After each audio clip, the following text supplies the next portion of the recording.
We've heard a lot about petrol prices, but now it's diesel that's the talking point after it overtook the price of 91 for the second time in months.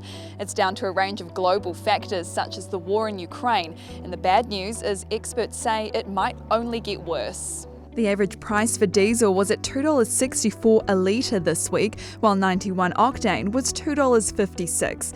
Taking a look at some of our major cities, diesel was as expensive as $2.88 in Invercargill, $2.75 in Christchurch, $2.68 in Wellington, $2.88 in Whangarei, and a whopping $2.99 in Auckland. However, Auckland also had one of the cheapest nationwide at Costco at $2.42. The only catch is you'll need a $60 annual membership to fill up there.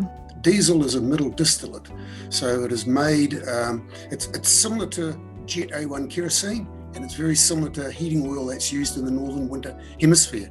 So all those are in very much demand right now because globally those reserves and inventories of that stock has been very low. It's been a whole combination of these Russian-Ukrainian war, tight supplies in Europe, northern winter, our weakened dollar, high inflation. And I looked back on my records from about a year ago.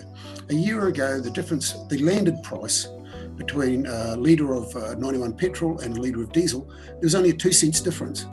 Last week, there was a 53-cent difference. That's how much diesel had increased in price.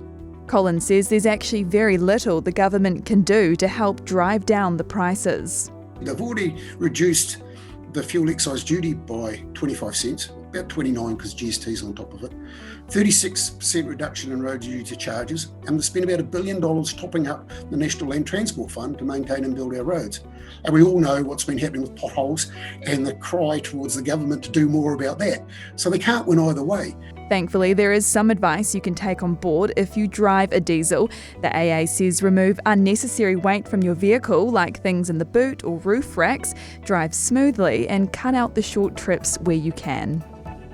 Thanks for checking out our YouTube channel. To stay up to date with all the latest news from the New Zealand Herald, click the subscribe button below or check out one of the videos here, and head over to nzherald.co.nz for more details on these stories and more.